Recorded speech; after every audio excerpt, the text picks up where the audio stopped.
നമസ്കാരം. നോക്കാം ഈ മണിക്കൂറിലെ പ്രധാന തലക്കെട്ടുകൾ. നിയമസഭാ തെരഞ്ഞെടുപ്പിൽ LDFന് മുഖ്യമന്ത്രി പിണറായി വിജയൻ തന്നെ നയിക്കും. പിണറായിക്ക് ഇളവ്, ടേം വ്യവസ്ഥ ബാധകമാകില്ല.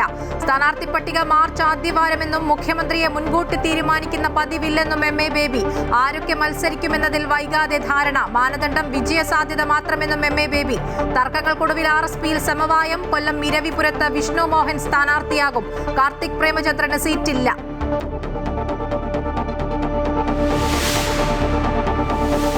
നടിയെ ആക്രമിച്ച കേസിൽ ഹൈക്കോടതിയിൽ അപ്പീൽ നൽകി സർക്കാർ. വിചാരണ നീതിപൂർവം നടന്നില്ലെന്നും തെളിവുകൾ പരിശോധിച്ചത് പക്ഷപാതപരമായെന്നും സർക്കാർ. അപ്പീൽ വിചാരണ കോടതി വിധി വന്ന് 78ാം ദിവസം.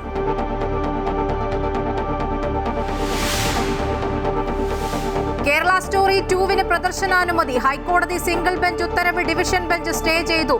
നടപടി നിർമ്മാതാക്കളുടെ ഹർജിയിൽ.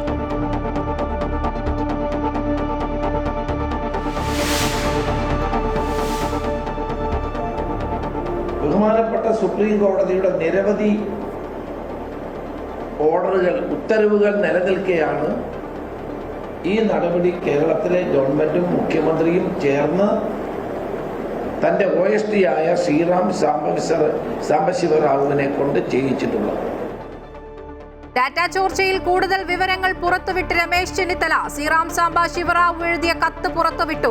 ഡാറ്റ സ്വകാര്യ ഏജൻസിക്ക് കൈമാറിയെന്നും നടന്നത് ഗുരുതര സുരക്ഷാ ലംഘനമെന്നും ആരോപണം.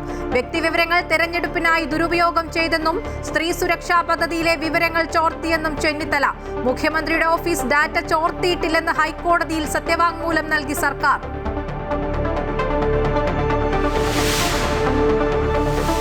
കണ്ണൂരിലെ കാട്ടാന ആക്രമണത്തിൽ മൃതദേഹവുമായി പ്രതിഷേധം. പോലീസിനെയും വനം വകുപ്പ് ഉദ്യോഗസ്ഥരെയും തടയുന്നു. മൃതദേഹവുമായി റോഡ് ഉപരോധിച്ച നാട്ടുകാർ. അനീഷിന്റെ മരണത്തിന് ഉത്തരവാദി വനം വകുപ്പെന്നും ആരോപണം.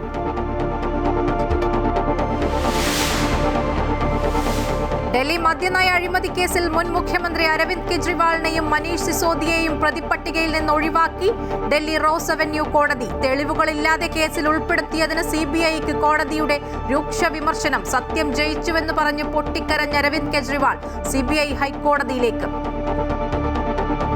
നിയമസഭാ തെരഞ്ഞെടുപ്പിൽ LDFന് മുഖ്യമന്ത്രി പിണറായി വിജയൻ തന്നെ നയിക്കും. പിണറായിക്ക് ഇളവ്, ടേം വ്യവസ്ഥ ബാധകമാകില്ല. സ്ഥാനാർത്ഥി പട്ടിക മാർച്ച് ആദ്യവാരമെന്നും മുൻകൂട്ടി മുഖ്യമന്ത്രിയെ തീരുമാനിക്കുന്ന പതിവില്ലെന്നും MA ബേബി പോളിറ്റ് ബ്യൂറോ യോഗത്തിന് ശേഷം പ്രതികരിച്ചു. ഭൂരിപക്ഷം ലഭിച്ചാൽ അത്തരം ചർച്ചകളിലേക്ക് കടക്കും. പ്രധാനപ്പെട്ട നേതാക്കളിൽ ആരൊക്കെ മത്സരിക്കുമെന്നതിൽ വൈകാതെ ധാരണയാകും. വിജയസാധ്യത മാത്രമാണ് മാനദണ്ഡമെന്നും MA ബേബി പറഞ്ഞു.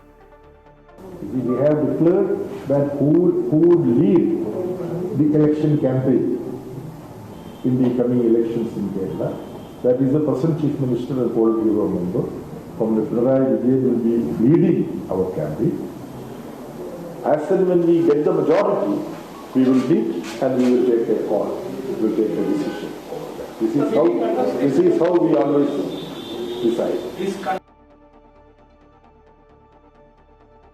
തർക്കങ്ങൾക്കൊടുവിൽ RSPയിൽ സമവായം. കൊല്ലം ഇരവിപുരത്ത് വിഷ്ണു മോഹൻ സ്ഥാനാർത്ഥിയാകും.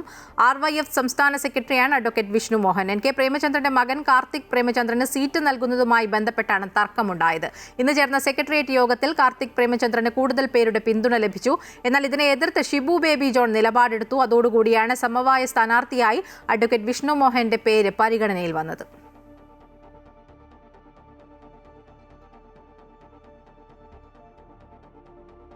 നടിയെ ആക്രമിച്ച കേസിൽ ഹൈക്കോടതിയിൽ അപ്പീൽ നൽകി സർക്കാർ. വിചാരണ നീതിപൂർവം നടന്നില്ലെന്നും തെളിവുകൾ പരിശോധിച്ചത് പക്ഷപാതപരമായെന്നും സർക്കാർ ചൂണ്ടിക്കാട്ടി. തെളിവ് പരിശോധിക്കുന്നതിൽ ഉൾപ്പെടെ കാണിച്ചിട്ടുള്ള ഗുരുതരമായ വീഴ്ചകൾ ഉൾപ്പെടെ ചൂണ്ടിക്കാണിച്ചുകൊണ്ടുള്ള വിശദമായ അപ്പീലാണ് നൽകിയിരിക്കുന്നത്.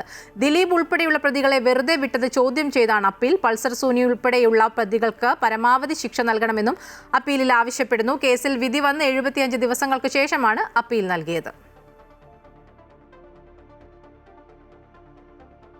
കേരള സ്റ്റോറി 2 സിനിമയ്ക്ക് പ്രദർശനാനുമതി. റിലീസ് തടഞ്ഞ സിംഗിൾ ബെഞ്ച് ഉത്തരവ് ഡിവിഷൻ ബെഞ്ച് സ്റ്റേ ചെയ്തു. നിർമ്മാതാക്കളുടെ ഹർജിയിലാണ് നടപടി. ജസ്റ്റിസ് സുശ്രുത് ധർമാധികാരി അധ്യക്ഷനായ ബെഞ്ചാണ് വിധി പറഞ്ഞത്. സിനിമ മതസൗഹാർദ്ദം തകർക്കുന്നില്ലെന്നും റിലീസ് ചെയ്യാൻ പറ്റിയില്ലെങ്കിൽ വലിയ സാമ്പത്തിക ബുദ്ധിമുട്ടുണ്ടാകുമെന്നുമായിരുന്നു നിർമ്മാതാക്കളുടെ വാദം. 15 ദിവസത്തേക്കാണ് ചിത്രത്തിന്റെ റിലീസ്. ഹൈക്കോടതി സിംഗിൾ ബെഞ്ച് ഇടക്കാല സ്റ്റേ പുറപ്പെടുവിച്ചത്. വീണ്ടും ഡാറ്റ ചോർച്ച ആരോപണം ഉന്നയിച്ച് മുൻ പ്രതിപക്ഷ നേതാവ് രമേശ് ചെന്നിത്തല. സ്ത്രീ സുരക്ഷാ പദ്ധതിയിൽ പേര് ചേർത്ത മുഴുവൻ സ്ത്രീകളുടെയും വ്യക്തിവിവരങ്ങൾ സർക്കാർ ചോർത്തിയെന്ന് ചെന്നിത്തല ആരോപിച്ചു. വിവരങ്ങൾ തെരഞ്ഞെടുപ്പ് പ്രവർത്തനങ്ങൾക്കായി ദുരുപയോഗം ചെയ്യുമെന്നും ആരോപണമുണ്ട്. വ്യക്തിഗത വിവരങ്ങൾ കൈമാറാൻ നിർദ്ദേശം നൽകിയത് മുഖ്യമന്ത്രിയുടെ officer on special duty Sambasiva Rao ആണെന്ന് വ്യക്തമാക്കുന്ന രേഖകളും രമേശ് ചെന്നിത്തല പുറത്തുവിട്ടു. അതിനിടെ മുഖ്യമന്ത്രിയുടെ ഓഫീസ് ഡാറ്റ ചോർത്തിയിട്ടില്ലെന്ന് ഹൈക്കോടതിയിൽ സർക്കാർ സത്യവാങ്മൂലം നൽകി. സ്ത്രീ സുരക്ഷാ പദ്ധതിയിൽ ചേർന്നിട്ടുള്ള ലക്ഷക്കണക്കിന് സ്ത്രീകളുടെ വ്യക്തിവിവരങ്ങൾ ചോർന്നെന്നാണ് മുൻ പ്രതിപക്ഷ നേതാവ് രമേശ് ചെന്നിത്തലയുടെ ആരോപണം. വിവരങ്ങൾ മുംബൈ കേന്ദ്രമായ സ്വകാര്യ ഏജൻസിക്ക് കൈമാറി. 1 കോടിയോളം പേർക്ക് സന്ദേശങ്ങൾ അയക്കാൻ സർക്കാരിന് സംവിധാനങ്ങളില്ല. സന്ദേശങ്ങൾ അയക്കാൻ സ്വകാര്യ ഏജൻസിയെയാണ് ചുമതലപ്പെടുത്തിയിരിക്കുന്നത്. കേരളത്തിലെ 35 വയസ്സിലധികം പ്രായമായ സ്ത്രീകളുടെ വിവരങ്ങൾ ഇപ്പോൾ സ്വകാര്യ ഏജൻസിയുടെ കൈവശമെത്തിയെന്നും രമേശ് ചെന്നിത്തല പറഞ്ഞു. ഇത് സംബന്ധിച്ച് 7/2/2026 പുറത്തിറക്കിയ ഉത്തരവും ചെന്നിത്തല പുറത്തുവിട്ടു. സ്ത്രീ സുരക്ഷാ പദ്ധതിയിൽ 35 വയസ്സ് കഴിഞ്ഞ മുഴുവൻ സ്ത്രീകളും ലക്ഷക്കണക്കിന് സ്ത്രീകൾ അതിലുണ്ട്. അവരുടെ വ്യക്തിഗത വിവരങ്ങളാണ് മുഖ്യമന്ത്രിയുടെ ഓഫീസിൽ പ്രവർത്തിക്കുന്ന IT സെക്രട്ടറി കൂടിയായ OSD ശ്രീ സാംബശിവ റാവു ചോർത്തിയെടുത്തത്. 8 ലക്ഷത്തോളം സംസ്ഥാന ജീവനക്കാർ, 72 ലക്ഷം ക്ഷേമ പെൻഷൻകാർ, 3 ലക്ഷം ചെറുകിട സംരംഭകർ, സ്ത്രീ സുരക്ഷാ പദ്ധതിയിൽ പേര് ചേർത്തവർ തുടങ്ങി 1 കോടിയിലധികം ആളുകളുടെ വ്യക്തിഗത വിവരങ്ങളാണ് ഇവർ ചോർത്തിയെടുത്തിട്ടുള്ളത്. ലക്ഷക്കണക്കിന് രൂപ മൂല്യമുള്ളതാണ് വ്യക്തിഗത വിവരങ്ങൾ. ഈ വിവരങ്ങൾ സൈബർ തട്ടിപ്പ് സംഘങ്ങളുടെ കൈവശമെത്തിയാൽ എന്താകും അവസ്ഥയെന്നും ചെന്നിത്തല ചോദിച്ചു. രേഖകൾ കൈമാറാൻ നിർദ്ദേശം നൽകിയത് മുഖ്യമന്ത്രിയുടെ officer on special duty Sambasiva റാവുവാണ്. മുൻപ് M ശിവശങ്കർ ചെയ്തതൊക്കെയാണ് ഇപ്പോൾ സാംബശിവ റാവു ചെയ്യുന്നതെന്നും ചെന്നിത്തല ആരോപിച്ചു. സാംബശിവ റാവു ശിവശങ്കരന്റെ റോളിലാണ് ഇപ്പോൾ പ്രവർത്തിക്കുന്നത്.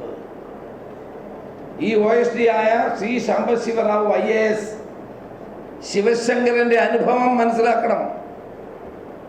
ശിവശങ്കർ സ്പ്ലിങ്കറിന് കൊടുത്തിട്ടുള്ള കരാറുകളും അതിനെ തുടർന്നുണ്ടായ വിവാദങ്ങളും ഞാൻ ഉന്നയിച്ച വിവരങ്ങളും ബഹുമാനപ്പെട്ട കേരള ഹൈക്കോടതിയുടെ ഇടപെടലും ഈ OSD ആയ സാംബശിവ റാവു മനസ്സിലാക്കണമെന്ന് ഞാൻ അദ്ദേഹത്തിന് മുന്നറിയിപ്പ് നൽകുകയാണ്.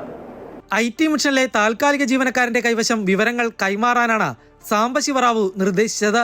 IT വകുപ്പിന്റെ പ്രവർത്തനങ്ങൾ വിപുലീകരിക്കുന്നതിന്റെ പേരിൽ 10ഓളം സ്വകാര്യ ഏജൻസികളെ എംപാനൽ ചെയ്യുന്നതിന് OSDയുടെ പേരിൽ സർക്കാർ ഉത്തരവ് പുറപ്പെടുവിച്ചിട്ടുണ്ടെന്നും ചെന്നിത്തല ആരോപിച്ചു. അമൃത ന്യൂസ്, കൊച്ചി. കണ്ണൂരിലെ കാട്ടാന ആക്രമണത്തിൽ മൃതദേഹവുമായി പ്രതിഷേധം. പോലീസിനെയും വനം വകുപ്പ് ഉദ്യോഗസ്ഥരെയും തടഞ്ഞു.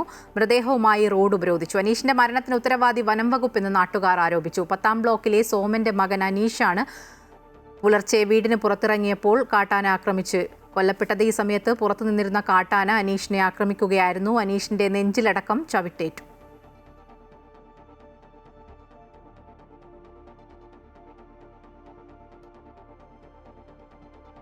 ഡൽഹി മദ്യനയ കേസിൽ മുൻ മുഖ്യമന്ത്രി അരവിന്ദ് കെജ്രിവാളിനെയും മുൻ ഉപമുഖ്യമന്ത്രി മനീഷ് സിസോദിയെയും കുറ്റവിമുക്തരാക്കി ഡൽഹി റൌസ് അവന്യൂ കോടതി.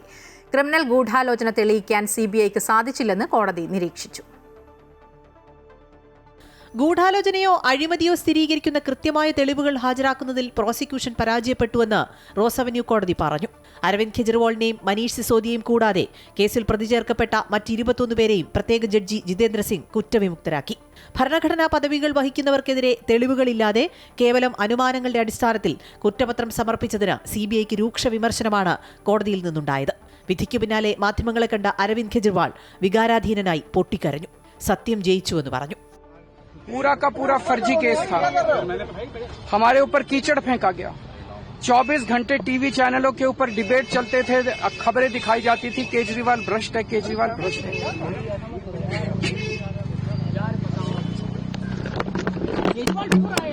अरे हो गए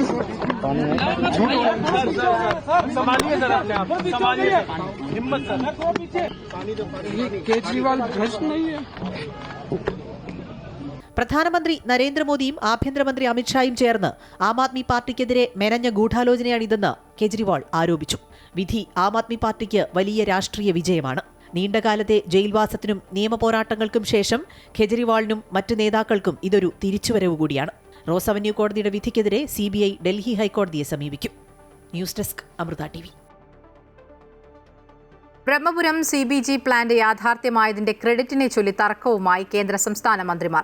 പദ്ധതി യാഥാർത്ഥ്യമായത് അമിത്ഷായുടെ ഇടപെടൽ കൊണ്ടാണെന്നും രാഷ്ട്രീയത്തിനപ്പുറത്തുള്ള ഇടപെടൽ കേന്ദ്ര സർക്കാരിന്റെ ഭാഗത്തു നിന്നും ഉണ്ടായെന്നും കേന്ദ്രമന്ത്രി സുരേഷ് ഗോപി ഉദ്ഘാടന വേദിയിൽ പറഞ്ഞു. എന്നാൽ ഇതൊക്കെ ആര് ചെയ്തു എന്ന് ജനങ്ങൾക്കറിയാമെന്നായിരുന്നു മന്ത്രി MB രാജേഷിന്റെ മറുപടി.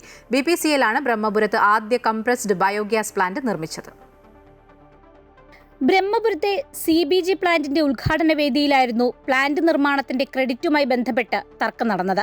ബ്രഹ്മപുരത്ത് തീപിടുത്തമുണ്ടായതിനെ തുടർന്ന് നടന്ന ചർച്ചകളാണ് പ്ലാന്റ് നിർമ്മാണത്തിലേക്ക് എത്തിച്ചതെന്ന് മന്ത്രി MB രാജേഷ് ഉദ്ഘാടന വേദിയിൽ വിശദീകരിച്ചു. തൊട്ടു പിന്നാലെയായിരുന്നു കേന്ദ്രമന്ത്രി സുരേഷ് ഗോപിയുടെ പ്രസംഗം. തീപിടുത്ത സമയത്ത് അമിത്ഷാ കേരളത്തിലെത്തിയെന്നും കാര്യങ്ങൾ നേരിട്ട് മനസ്സിലാക്കിയെന്നും അദ്ദേഹം പറഞ്ഞു. പ്ലാന്റ് നിർമ്മാണത്തിന് കേന്ദ്ര ഇടപെടൽ ഉണ്ടായെന്നും അതിന് അമിത്ഷായ്ക്ക് നന്ദി പറയുന്നതായും സുരേഷ് ഗോപി കൂട്ടിച്ചേർത്തു. ചില പൊളിറ്റിക്കൽ അല്ലാത്ത ഇടപെടലുകൾ ഇതിനകത്തുണ്ടായി എന്നുള്ളത് രാജേഷിന് അറിയില്ല എന്ന് എനിക്ക് അദ്ദേഹത്തിൻ്റെ പ്രസംഗത്തിൽ നിന്ന് എനിക്ക് മനസ്സിലായി.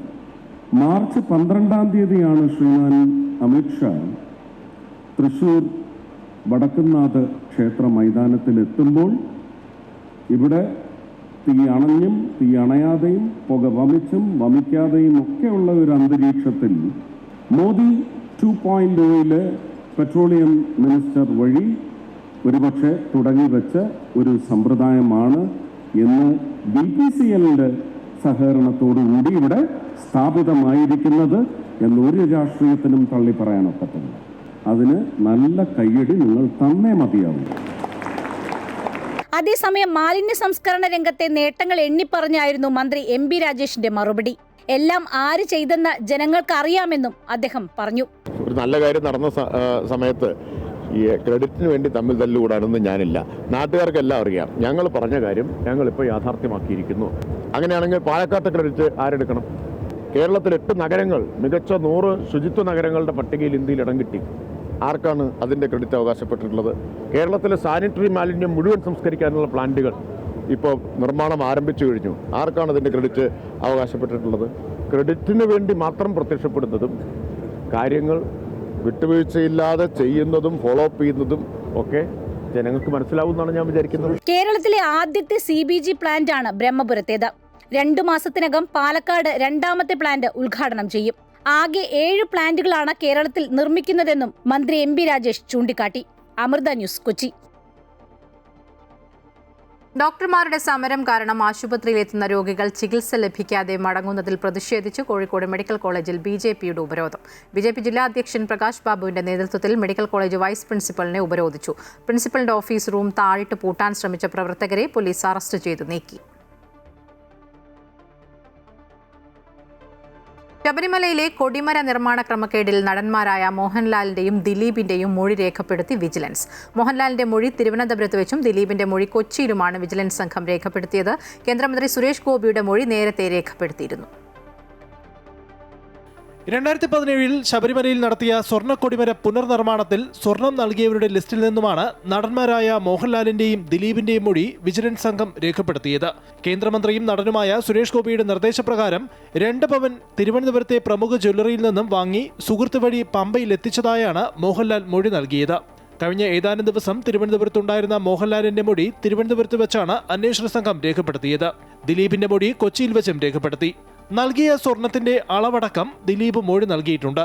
സുരേഷ് ഗോപി, സംവിധായകരായ ഷാജി കൈലാസ്, രഞ്ജി പണിക്കർ, നിർമ്മാതാവ് സുരേഷ് കുമാർ എന്നിവരുടെ മൊഴി വിജിലൻസ് നേരത്തെ തന്നെ രേഖപ്പെടുത്തിയിരുന്നു. കൊടിമര നിർമ്മാണത്തിൽ സ്വർണം സംഭാവനയായി നൽകിയ 27 പേരുടെ മൊഴികളും വിജിലൻസ് സംഘം രേഖപ്പെടുത്തും. നിർമ്മാണ സമയത്ത് അഭിഭാഷക കമ്മീഷണറായിരുന്ന ASP കുറുപ്പ് ചട്ടവിരുദ്ധമായി സ്വർണം കൈപ്പറ്റിയത് പ്രത്യേക അന്വേഷണ സംഘം ഹൈക്കോടതിയെ അറിയിച്ചിരുന്നു. ഇതിനെ തുടർന്നാണ് വിജിലൻസിനോട് ത്വരിത അന്വേഷണം നടത്തി റിപ്പോർട്ട് സമർപ്പിക്കാൻ കോടതി ആവശ്യപ്പെട്ടത്. റിപ്പോർട്ട് 1 മാസത്തിനകം സമർപ്പിക്കാനാണ് നിർദ്ദേശം. ഇതിന്റെ അടിസ്ഥാനത്തിലാകും കൂടുതൽ അന്വേഷണം നടത്തണമോ വേണ്ടയോ എന്ന് ഹൈക്കോടതി തീരുമാനിക്കുക. അമൃത ന്യൂസ്, തിരുവനന്തപുരം.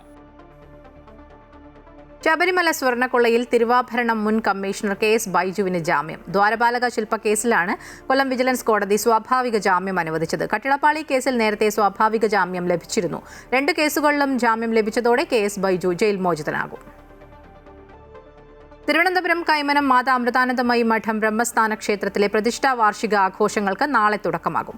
മഹോത്സവത്തിന്റെ ഭാഗമായി ക്ഷേത്രത്തിൽ പ്രത്യേക പൂജകളും സന്യാസി ശ്രേഷ്ഠരുടെ നേതൃത്വത്തിൽ സത്സംഗങ്ങളും നടക്കും.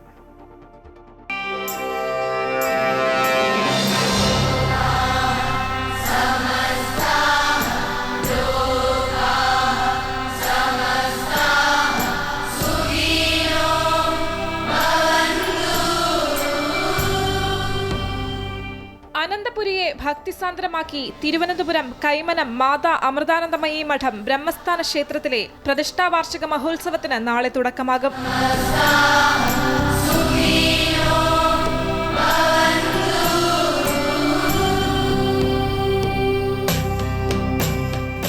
സനാതനധർമ്മത്തിന്റെ അടിസ്ഥാന തത്വങ്ങളിലേക്ക് ഭക്തന്മാരുടെ ശ്രദ്ധ ആകർഷിക്കുന്നതിനായി സദ്ഗുരു ശ്രീ മാതാ അമൃതാനന്ദമയി ദേവി പ്രതിഷ്ഠിച്ചതാണ് ബ്രഹ്മസ്ഥാന ക്ഷേത്രങ്ങൾ. 2 ദിവസങ്ങളിലായി നടക്കുന്ന പ്രതിഷ്ഠാ വാർഷിക മഹോത്സവത്തിന്റെ ഭാഗമായി ക്ഷേത്രത്തിൽ വിശേഷാൽ പൂജകൾ നടത്തുമെന്ന് കൈമനം മഠാധിപതി സ്വാമി ശിവാമൃതാനന്ദപുരി പറഞ്ഞു. ലോകമെങ്ങും നമുക്ക് 22ഓളം ബ്രഹ്മസ്ഥാന ക്ഷേത്രങ്ങളുണ്ട്. അതിൽ ദക്ഷിണ കേരളത്തിലെ ഏക ക്ഷേത്രം ഇതാണ്. ഈ ഫെബ്രുവരി 28, മാർച്ച് 1 തീയതികളിൽ ബ്രഹ്മസ്ഥാന പ്രതിഷ്ഠാ വാർഷികം ആഘോഷിക്കുകയാണ്. അപ്പോൾ അതിലേക്ക് എല്ലാവരെയും സാദരം ക്ഷണിക്കുന്നു. 28-ാം തീയതി രാവിലെ 5 മണിക്ക് ബ്രഹ്മകലശാഭിഷേകത്തോടു കൂടിയാണ് ഉത്സവം ആരംഭിക്കുന്നത്. തുടർന്ന് 6 മണിക്ക് ലളിതാ സഹസ്രനാമാർച്ചനയും ഗണപതി ഹോമവും ഉണ്ടായിരിക്കും. 7 മണിക്ക് രാഹുദോഷ നിവാരണ പൂജ നടക്കുന്നതാണ്. 10 മണിക്ക് സ്വാമി വിവേകാമൃതാനന്ദപുരിയുടെ സത്സംഗവും ഭജനയും ഉണ്ടായിരിക്കും. ഉച്ചകഴിഞ്ഞ് സംഗീതാർച്ചന ഉണ്ടാവും.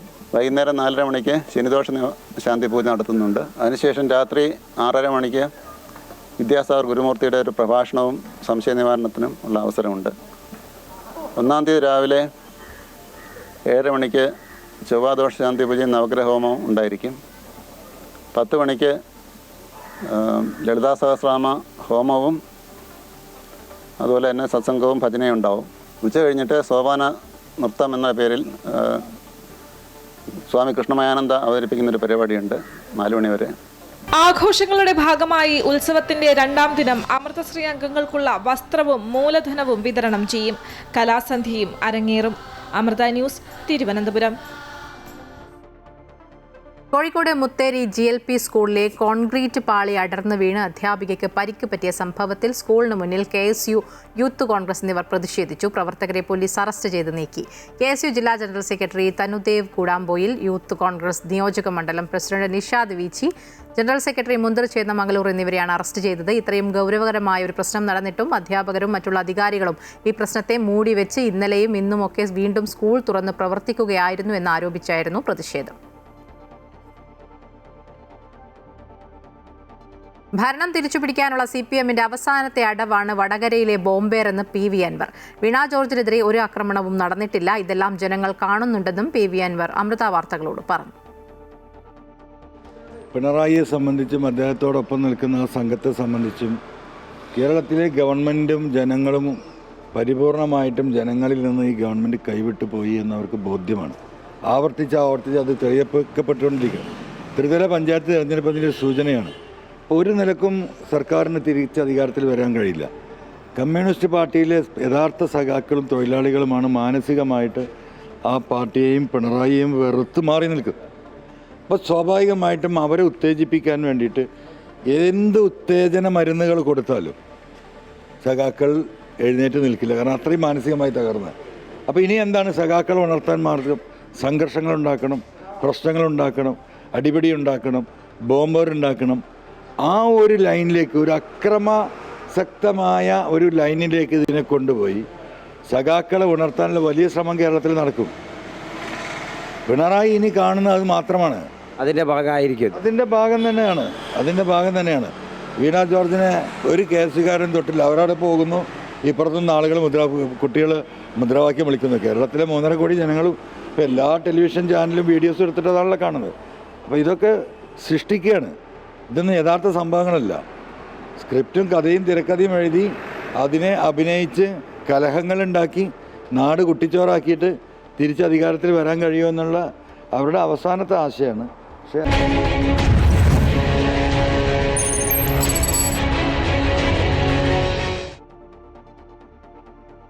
നെയ്യാറ്റിൻകരയിൽ ജനറൽ ആശുപത്രിയുടെ വികസന പൂർത്തീകരണം നടത്താൻ കഴിയാത്തതും വിദ്യാഭ്യാസ മേഖലയിൽ ഗവൺമെന്റ് കോളേജിന്റെ സ്ഥലം ഏറ്റെടുക്കൽ നീണ്ടുപോകുന്നതുമാണ് 10 വർഷത്തെ തന്റെ പ്രവർത്തനത്തിൽ പൂർത്തീകരണത്തിലേക്ക് എത്താൻ കഴിയാത്ത പദ്ധതിയായി MLA കെ ആൻസലൻ പറയുന്നത്.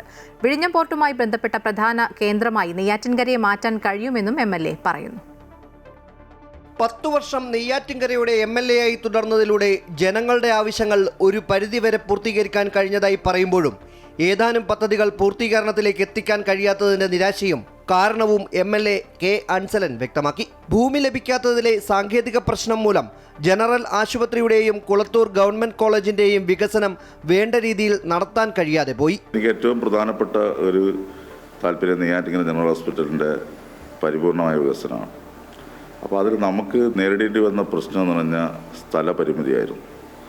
ആ സ്ഥലപരിമിതിക്ക് സ്ഥലം കണ്ടെത്തുക എന്ന് പറഞ്ഞാൽ 2013 ആക്റ്റുമായി ബന്ധപ്പെട്ടുകൊണ്ട് നമുക്ക് 1 മാസം 2 മാസം കൊണ്ട് ചെയ്യാൻ കഴിയുന്നില്ല. 1-2 വർഷം ഭൂമി ഏറ്റെടുക്കൽ നടപടിക്രമങ്ങൾ പാലിക്കേണ്ടതായിട്ട് നേരത്തെ ലഭിച്ചിരുന്നുവെങ്കിൽ ഒരുപക്ഷെ നമുക്ക് കൃഷിയുടെ ഒരു വലിയ മെഗാ പ്രോജക്റ്റ്, ഒരു വലിയ ബിൽഡിംഗ് കൺസ്ട്രക്ഷനും മറ്റു കാര്യങ്ങളും ചെയ്യാൻ വേണ്ടി കഴിയുമായിരുന്നു. കുളത്തൂർ ഗവൺമെൻറ് കോളേജാണ് നമുക്ക് 12 കോടി രൂപ 2018 നൽകിയിട്ടും അവിടെ നമുക്ക് ഭൂമി കിട്ടാത്ത ഒരു വലിയ പ്രശ്നം ഉണ്ടായിരുന്നു. ഈ 2 പ്രശ്നവും പരിഹരിക്കാൻ കഴിയാത്തത് ഭൂമി ഏറ്റെടുക്കുന്നതിൽ ഉണ്ടാകുന്ന പ്രായോഗികമായ ബുദ്ധിമുട്ടുകളാണ്.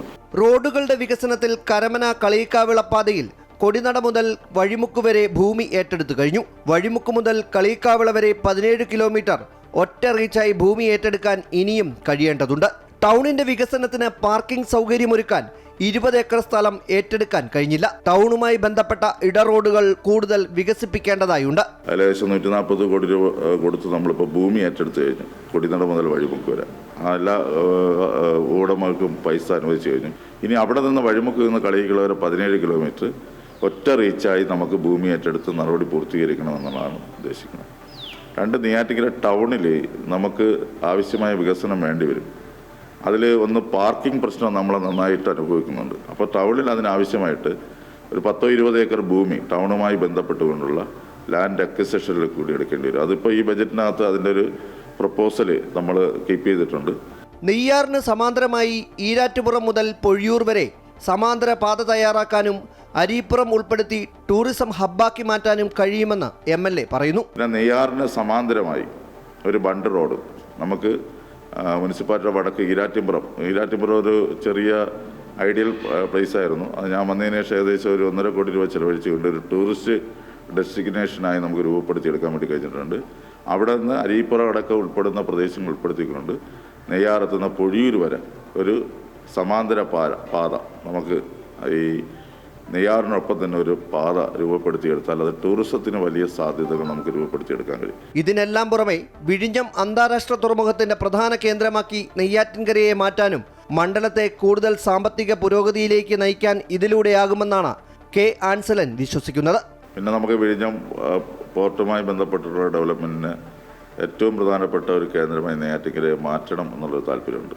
ഇപ്പോൾ തന്നെ പ്രൈവറ്റ് കമ്പനികൾ അവർ ബിസിനസ്സുമായി ബന്ധപ്പെട്ടുകൊണ്ട് ലാൻഡ് അക്വസിഷൻ നടപടികൾ ആരംഭിച്ചിട്ടുണ്ട്. ഇഷ്ടംപോലെ ഭൂമി നമ്മുടെ ഈ മണ്ഡലത്തിനകത്തുണ്ട്.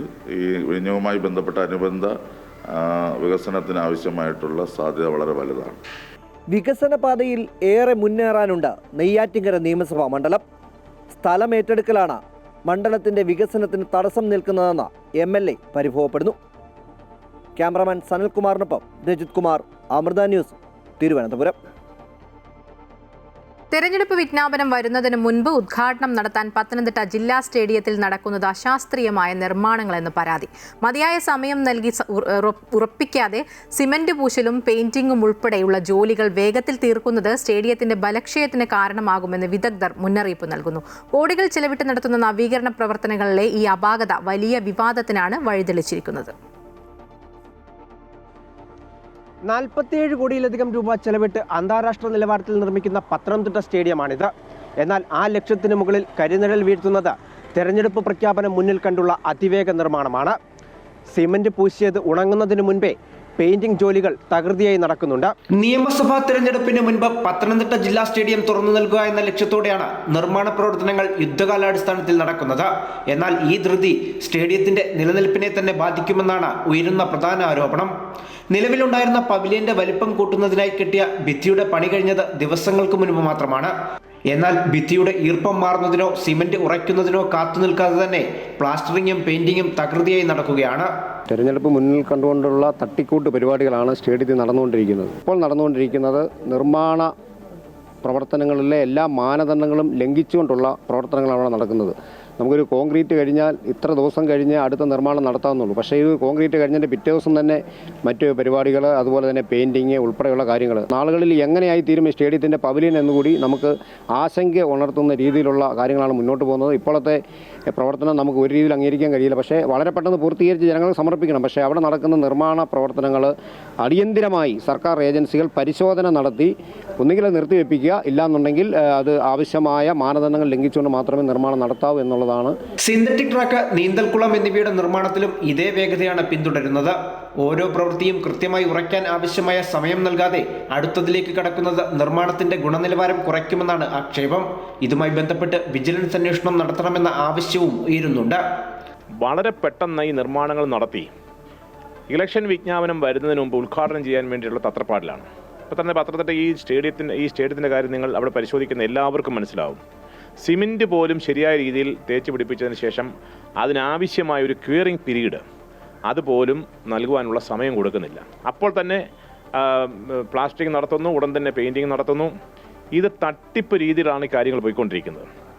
ഇപ്പോൾ ഇവർക്ക് ഉദ്ഘാടനം ചെയ്യുന്നതിലോ അല്ലെങ്കിൽ അതിൻ്റെ നിർമ്മാണ പ്രവർത്തനങ്ങൾ നടത്തുന്നതിലോ ഒന്നും ഞങ്ങൾ എതിരല്ല. ശാസ്ത്രീയമായ രീതിയിലല്ല ഇത് നിർമ്മിക്കുന്നത് എന്ന് ഞങ്ങൾ ആരോപിക്കുന്നു. അതുകൊണ്ട് വിജിലൻസ് അന്വേഷണം ഈ നിർമ്മാണ പ്രവർത്തനങ്ങളെല്ലാം ചെയ്യണം. മാർച്ച് 14 വരെ സമയമുണ്ടെങ്കിലും ഫെബ്രുവരി അവസാനത്തോടെ തിരഞ്ഞെടുപ്പ് പ്രഖ്യാപനം ഉണ്ടാകുമെന്ന സൂചനയാണ് അധികൃതരെ ഈ വെപ്രാളത്തിന് പ്രേരിപ്പിക്കുന്നത്. ഗുണനിലവാരമില്ലാത്ത നിർമ്മാണം ഭാവിയിൽ വലിയ സാമ്പത്തിക നഷ്ടത്തിനും അപകടങ്ങൾക്കും കാരണമാകുമെന്നിരിക്കെ രാഷ്ട്രീയ നേട്ടത്തിന് വേണ്ടിയുള്ള ഈ നീക്കത്തിനെതിരെ പ്രതിഷേധം ശക്തമാവുകയാണ്. വികസനം വരുന്നത് സന്തോഷകരമാണ്. എന്നാൽ അത് വെറും തിരഞ്ഞെടുപ്പ് സ്റ്റണ്ട് മാത്രമായി ഒതുങ്ങരുത് എന്നാണ് പൊതുജനങ്ങൾക്ക് പറയാനുള്ളത്. പത്തനംതിട്ട സ്റ്റേഡിയത്തിൽ നിന്നും ക്യാമറമാൻ രതീഷ് മടമിശ്ശലിനൊപ്പം കണ്ണൻ ദേവ്, അമൃത ന്യൂസ്, പത്തനംതിട്ട.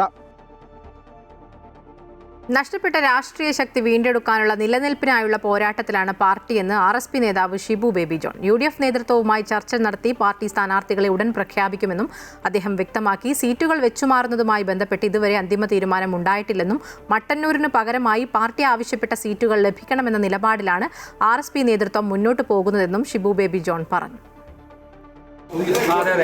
സംസ്ഥാന കമ്മിറ്റിയിൽ എന്തൊക്കെ സംഗീതമായ ചർച്ചകളാണ് നടന്നത്? കലുഷിതമായിരുന്നു? ഒരിക്കലും കലുഷിതമൊന്നുമില്ല. ഏത് പാർട്ടി എന്നുള്ള നിലയിൽ ഉള്ള പോലെ വിവിധ വശങ്ങൾ ചർച്ച ചെയ്തു. RSPയെ സംബന്ധിച്ചിടത്തോളം ഞങ്ങൾക്ക് എല്ലാ RSPക്കാർക്കും ഒറ്റ ലക്ഷ്യമുള്ളൂ, നഷ്ടപ്പെട്ടതെല്ലാം വീണ്ടെടുക്കുക എന്നുള്ള ഒറ്റ ലക്ഷ്യം. ആ ആശയത്തിന് വേണ്ടി വ്യത്യസ്ത കാര്യങ്ങൾ ചർച്ച ചെയ്യപ്പെടുമെന്നുള്ളത് സ്വാഭാവികമാണ്. അവസാനം ഒറ്റ കെട്ടായിട്ട് ആ കാര്യത്തിൽ RSP ആയിട്ടുള്ള തീരുമാനങ്ങൾ എടുത്തിട്ടുണ്ട്. ഞങ്ങൾ ഒറ്റക്കെട്ടായിട്ട് നീങ്ങുകയാണ്. ഞങ്ങൾ കേരള നിയമസഭയിലേക്ക് 5 സീറ്റിലാണ് പരമ്പരാഗതമായി മത്സരിക്കുന്നത്. JB കോശി കമ്മീഷൻ റിപ്പോർട്ട് നടപ്പാക്കാനുള്ള സംസ്ഥാന സർക്കാരിന്റെ തീരുമാനത്തിനെതിരെ നിയമ നടപടി സ്വീകരിക്കുമെന്ന് വിശ്വ ഹിന്ദു പരിഷത്ത്. രാഷ്ട്രീയ താൽപര്യത്തിന്റെ അടിസ്ഥാനത്തിൽ ഭരണഘടനാ വിരുദ്ധവും ക്രൈസ്തവ പ്രീണനപരമായ കാര്യങ്ങളുമാണ് JB കമ്മീഷൻ റിപ്പോർട്ടിലുള്ളത്. തെരഞ്ഞെടുപ്പ് അടുത്ത സാഹചര്യത്തിൽ JB കമ്മീഷൻ റിപ്പോർട്ട് സംസ്ഥാന സർക്കാർ അംഗീകരിച്ചിരിക്കുന്നത് vote bank ലക്ഷ്യമിട്ടാണെന്ന് Vishwa Hindu Parishad secretary general Bajrang Lal bhangra പറഞ്ഞു. Since we are here to protect the Hindu community, Hindu ideology and Hindu philosophy, anything which threatens a Hindu way of life, we are concerned with. Providing some status to Christian community for their protection or for whatever reason, etc., it hardly matters to the Hindu community. Therefore, in BHP, we have never considered this issue to take any stand on this. No, we are not political party. NDA is an alliance of political parties. BHP is not a political party. We are not political party, so we are not part of NDA.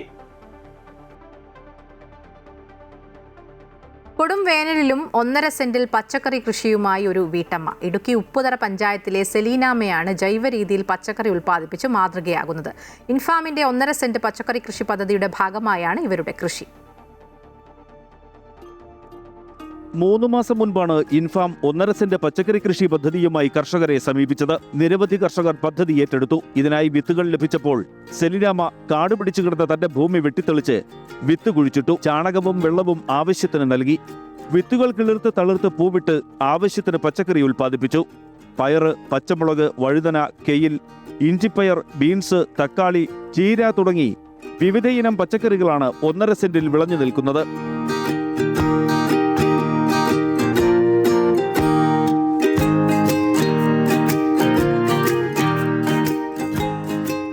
മനസ്സുണ്ടെങ്കിൽ ആർക്കും സമൃദ്ധമായി പച്ചക്കറി ഉൽപ്പാദിപ്പിക്കാൻ കഴിയുമെന്നാണ് സെലിനാമയുടെ പക്ഷം. പുലർച്ചെ മുതൽ കൃഷിയിടത്തിൽ പണിയെടുക്കുന്ന സെലിനാമ പച്ചക്കറി കൃഷിക്കായി മാറ്റിവെക്കുന്നത് 1 മണിക്കൂറാണ്. 1.5 സെന്റ് സ്ഥലമുണ്ട്, അതിൻ്റെ അകത്താണ് കൃഷി ചെയ്യുന്നത്.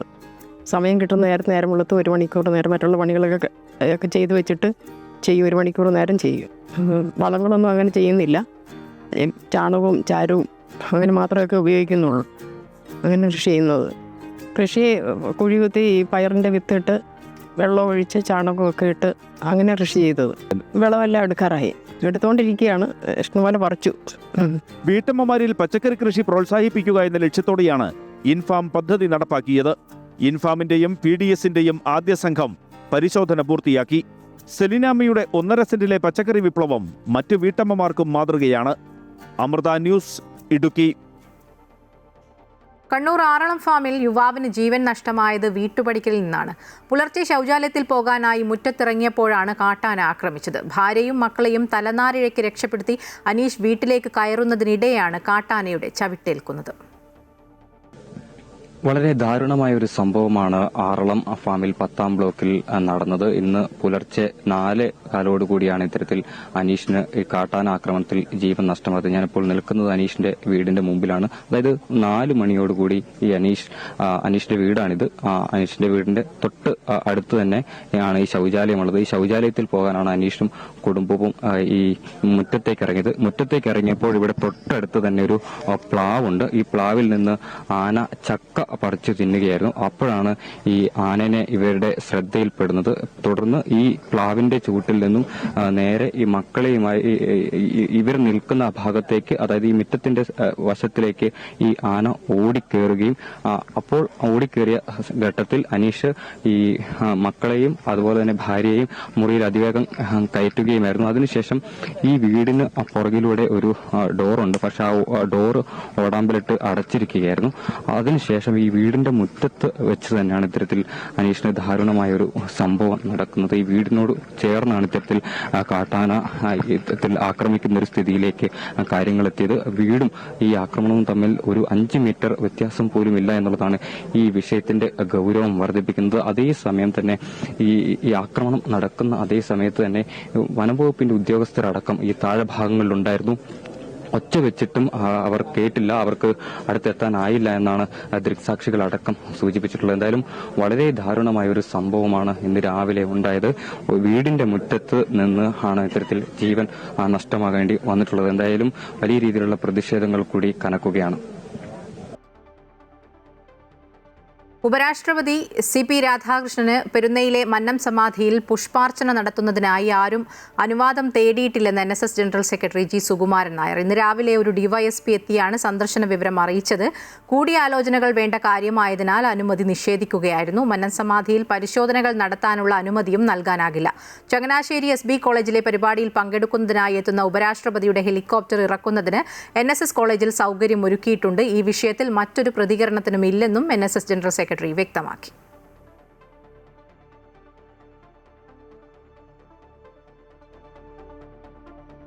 ഡോക്ടർ APJ അബ്ദുൽ കലാം ജനമിത്ര പുരസ്കാരം Amrita TV staff reporter Devika Chandran. തിരുവനന്തപുരത്ത് മന്ത്രി GR അനിലിൽ നിന്ന് മികച്ച സ്പെഷ്യൽ റിപ്പോർട്ടർക്കുള്ള പുരസ്കാരം ദേവിക ചന്ദ്രൻ ഏറ്റുവാങ്ങി. ഡോക്ടർ APJ അബ്ദുൽ കലാമിന്റെ സ്മരണാർത്ഥം അബ്ദുൽ കലാം സ്റ്റഡി സെന്ററാണ് പുരസ്കാരം ഏർപ്പെടുത്തിയത്. സമൂഹത്തിന്റെ വിവിധ മേഖലകളിൽ സ്വന്തം വ്യക്തിമുദ്ര പതിപ്പിച്ച പ്രതിഭകളെ ആദരിക്കുന്നതിന്റെ ഭാഗമായാണ് എല്ലാ വർഷവും പുരസ്കാരം നൽകുന്നത്.